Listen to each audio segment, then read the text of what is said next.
Olá, eu sou Humberto Goulart, jornalista, e tenho o prazer de apresentar este podcast Diálogos Industriais da Frente Parlamentar da Indústria de Máquinas, a FPMAC.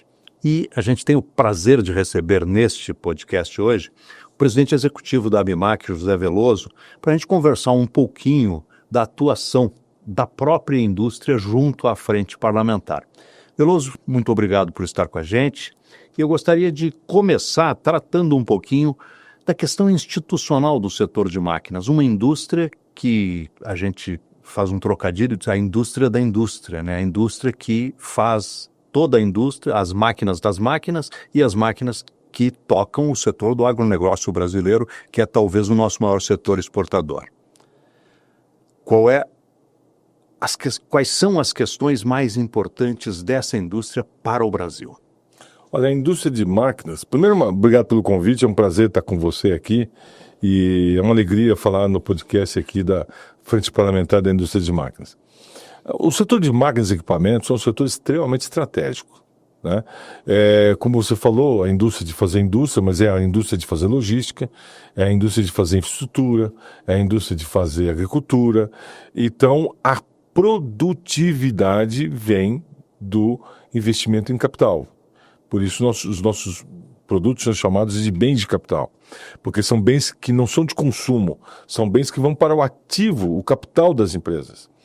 E é através da mecanização e da evolução das tecnologias, por exemplo, automação industrial, 4.0, internet das coisas, big data, enfim, todas essas fronteiras tecnológicas de digitalização passam pelas máquinas. Então, se eu hoje tenho uma produtividade maior na agricultura, logicamente que tem a Embrapa, o seu mérito, mas é também por causa do aumento da produtividade do agricultor, porque ele mecanizou a sua produção. E na indústria a mesma coisa. A produtividade, o que é? É fabricar mais com menos insumos. Então é fabricar mais com menos mão de obra, com menos energia elétrica, com menos matéria-prima. Aí você aumenta a produtividade. Aumentando a produtividade, você aumenta a competitividade do setor. Aumenta as vendas, você evita importação, você exporta mais, enfim. E é ali na indústria de máquinas que é dada essa produtividade. E o segundo grande motivo de o setor de máquinas ser considerado estratégico em qualquer lugar do mundo é porque é dentro da máquina que nasce a tecnologia, né? Então, por exemplo, se o Brasil hoje faz celulose de fibra longa, onde usa o eucalipto, que colhe a cada 5 anos, contra os nossos concorrentes que usam pinos, que colhem a cada 15 anos, isso foi dado por causa da máquina que passou a fazer celulose de fibra longa. Se eu tenho 3 safras ao ano, é porque eu tenho a máquina que faz o plantio direto, né? Se eu tenho hoje uma geração de energia numa torre eólica que chega a ser 10 vezes o que era no passado, então eu invisto menos para ter mais energia, essa produtividade veio aqui da tecnologia da máquina. Então esse setor é considerado estratégico porque ele irradia tecnologias e irradia produtividade para todos os setores da economia. A Frente Parlamentar tem como função criar leis que facilitem a vida dos brasileiros e é claro que a indústria faz parte deste Brasil. Sim. Até uns meses atrás, os nossos grandes desafios eram termos um juro muito alto e o juro continuava subindo e o financiamento ficava difícil. De repente vem o tarifaço. Quais são os grandes desafios da indústria de máquinas brasileira hoje, Veloso? Olha, a economia brasileira como um todo tem passando por um desafio difícil, né?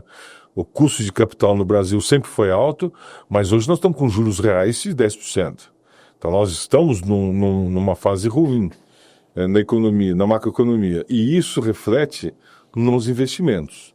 Então, quem compra uma máquina, investimento está fazendo. E o investimento, ele para ter retorno, ele tem que ter uma lucratividade maior do que o custo do capital do financiamento. Então o custo das máquinas aumenta muito em função da taxa de juros e aí diminui o investimento no Brasil. O Brasil está com uma taxa de investimento baixíssima, hoje está em torno de 17% do PIB e deveria ser 25% do PIB. Então nós temos aí um grande problema. O Brasil hoje consome 40% menos máquinas do que consumia há 10 anos atrás. Então aí é um grande problema. Segundo problema é a questão da insegurança que nós temos no Brasil hoje em função dessa polarização que nós temos e, enfim, esse debate infindável e a gente teria que estar despendendo esse tempo planejando um país melhor e fazendo escolhas melhores para o país. E temos agora a novidade do tarifácio, que ele traz muito mais insegurança. Para vocês terem uma ideia, de todos os produtos brasileiros que são exportados para os Estados Unidos, que foram taxados com 50%, 20% são máquinas e equipamentos. Então, o setor mais afetado pelo tarifácio foi o setor de máquinas e equipamentos. E os Estados Unidos representa 26% das nossas exportações. Um setor que exporta muito. No total, exportamos 14 bilhões de dólares e para os Estados Unidos exportamos 3,6 bilhões de dólares em 2024 e 4 bilhões de dólares em 2023. Então, é uma exportação muito grande. E com essa tarifa de 50%, não tem comércio. Isso é uma espécie de um embargo que é feito pelos Estados Unidos. Não tem como conviver com essa tarifa. Então, além de eu ter queda das vendas em função do baixo taxa de investimento, eu tenho o problema do custo de capital que encarece muito investir no Brasil.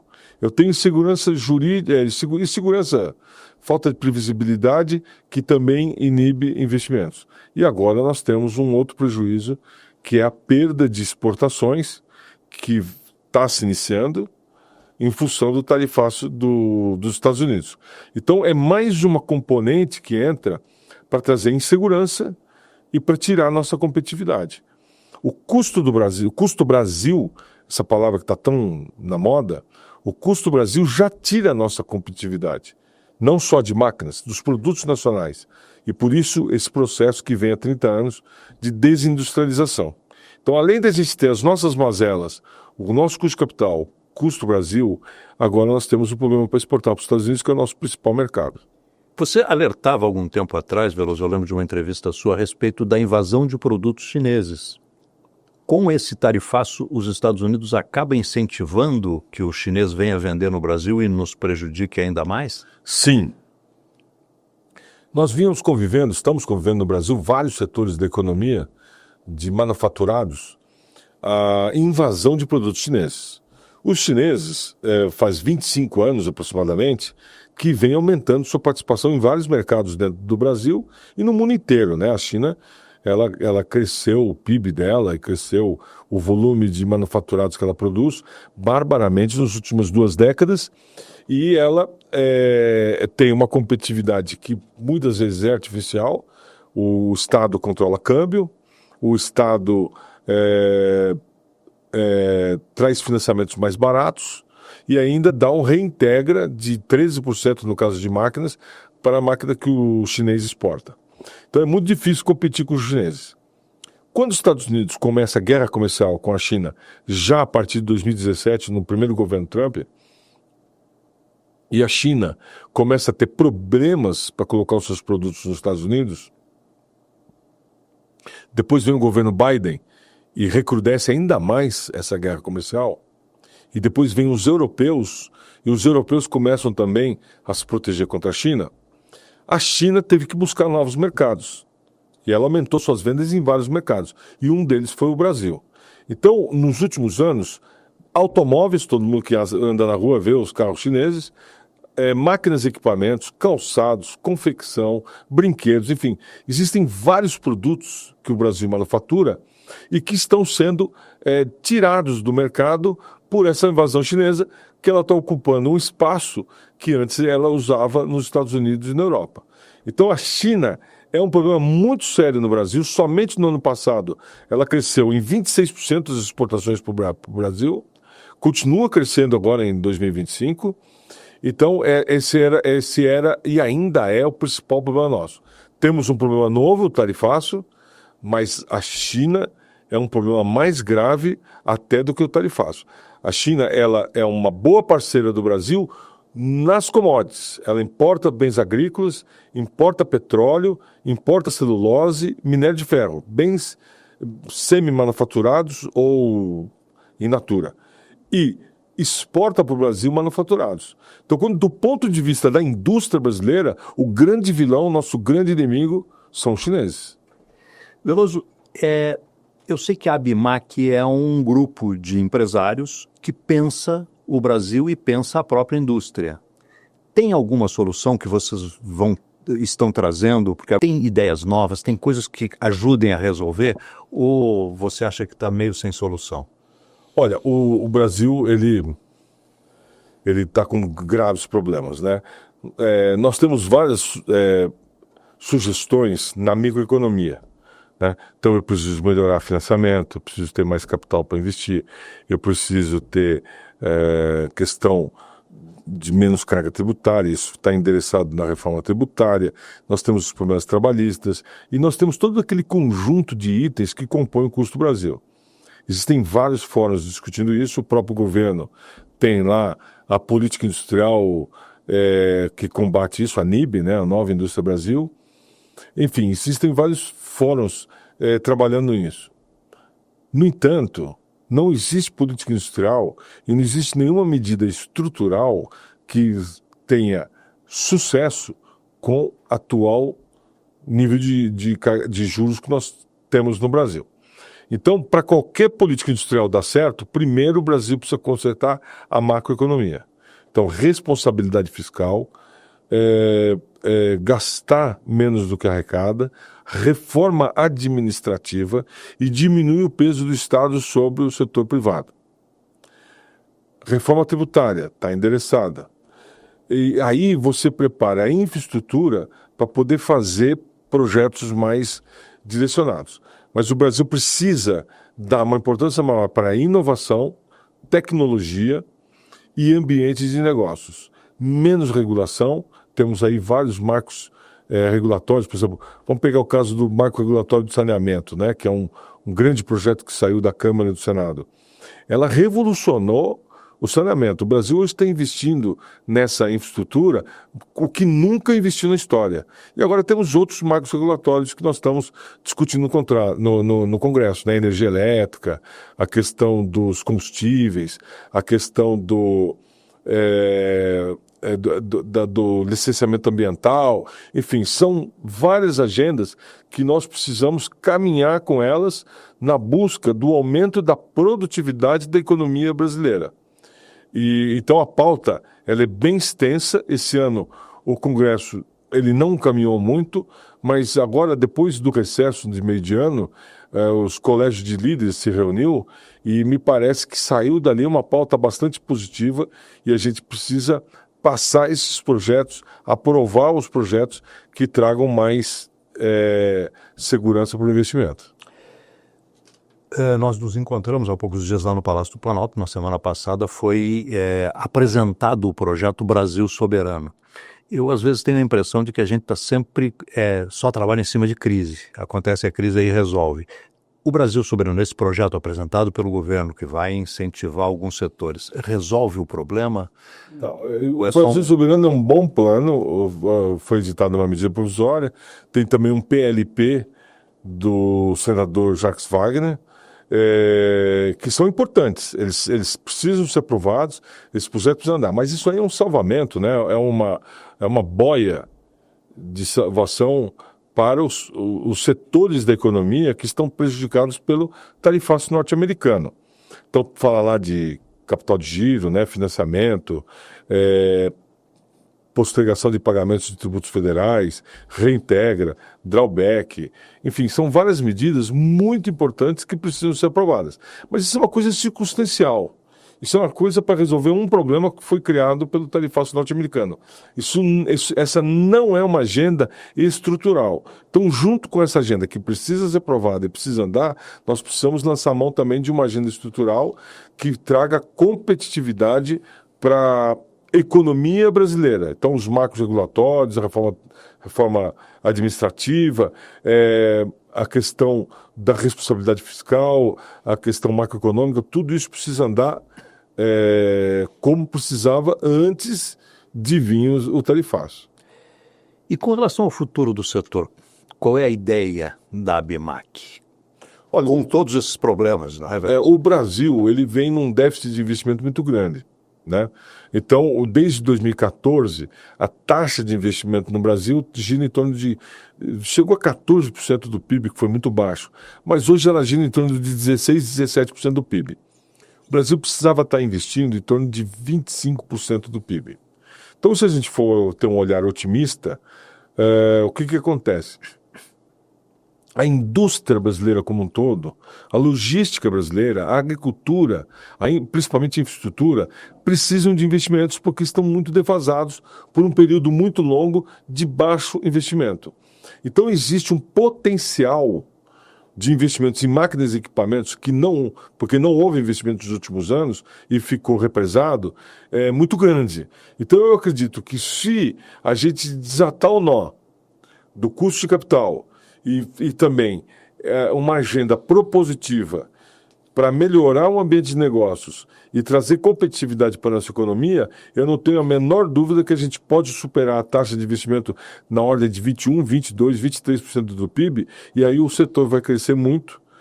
Para vocês terem uma ideia, hoje nós somos 40% menores do que éramos há 10 anos atrás. Então existe muito espaço para crescer, e aí eu olho o futuro com otimismo,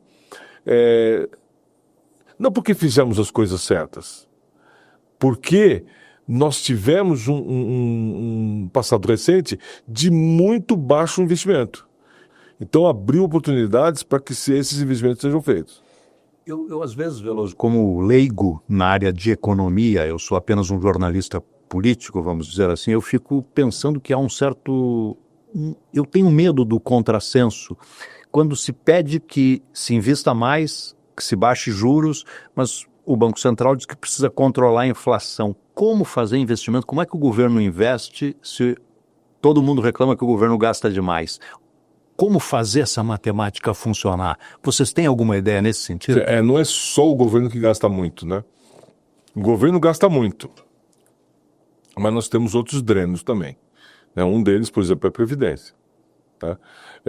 Então nós temos aí no nosso orçamento muitos itens que precisam ser trabalhados pelo Congresso para melhorar a eficiência da máquina pública e para o Brasil depender menos dos impostos, né?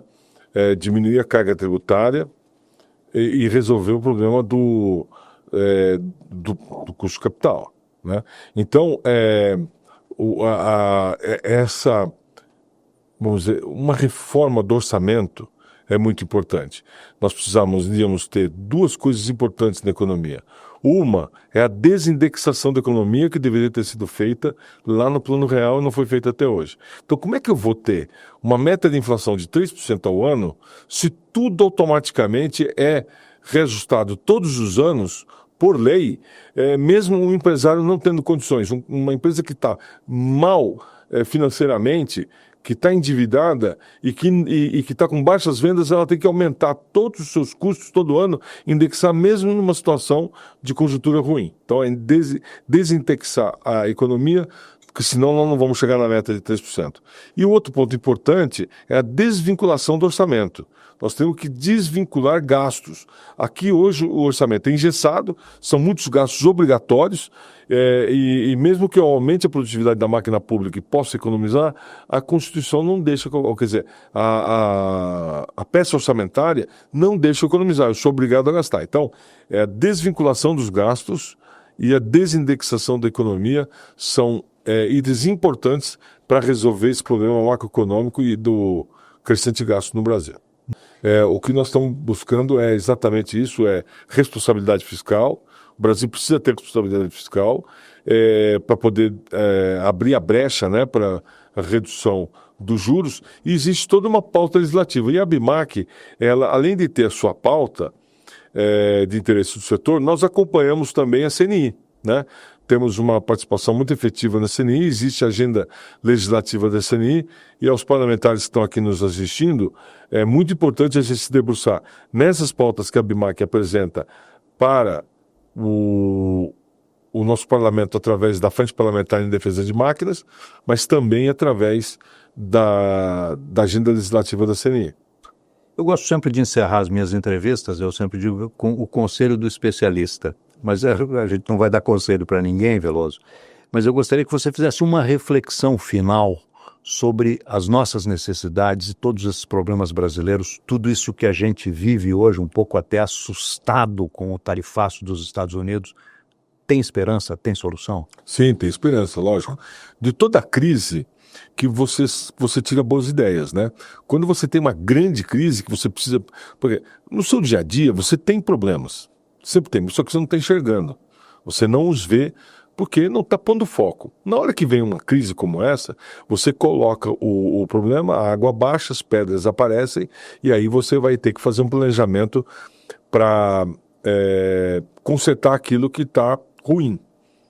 Então eu encaro essa crise com os Estados Unidos como uma oportunidade de nós resolvermos as nossas mazelas. O Brasil é um país fechado, que exporta para poucos países. Concentra muito na China e depois nos Estados Unidos. Então, com essa crise, mostra que a gente não pode colocar todos os ovos em duas cestas. Então, a gente precisa melhorar o nosso comércio exterior, nós precisamos aumentar mercados para exportação, não depender exclusivamente da China e dos Estados Unidos, e fazer essa lição de casa. Então, essa crise está mostrando esse lado. E outra coisa é que para eu ganhar mercado, para eu exportar mais, eu tenho que ser competitivo. Então, a agenda legislativa da competitividade. Tudo aquilo que traga competitividade para os setores manufatureiros e da agricultura. E a outra coisa que o Brasil precisa fazer é ter uma consciência que nós precisamos agregar mais valor às nossas matérias-primas. Então, não adianta a gente ficar protegendo a matéria-prima, protegendo o agro. Eles são muito importantes. O agro é uma joia que nós temos hoje. 30% das máquinas que nós vendemos são para o agro. O agro é muito competitivo, mas a gente tem que ver o seguinte, que a gente não tem que ser a fazenda no mundo. Nós temos que ser o supermercado do mundo. Então, agregar valor aos nossos produtos semi-manufaturados ou in natura através de uma indústria forte. Então, a nossa indústria ela precisa ser mais competitiva. E aí o combate aos itens que compõem o custo do Brasil. Mas eu não tenho a menor dúvida que o nosso futuro será brilhante. O negócio é que nós temos que trazer as boas notícias, antecipá-las, né? E para isso, nós contamos aí com o Congresso Nacional e com a Frente Parlamentar de Indústria de Máquinas. José Veloso, presidente executivo da ABIMAQ, muito obrigado pela entrevista, parabéns pelo trabalho de vocês e deixo aqui o muito obrigado em nome da Frente Parlamentar da Indústria de Máquinas. Até outra hora.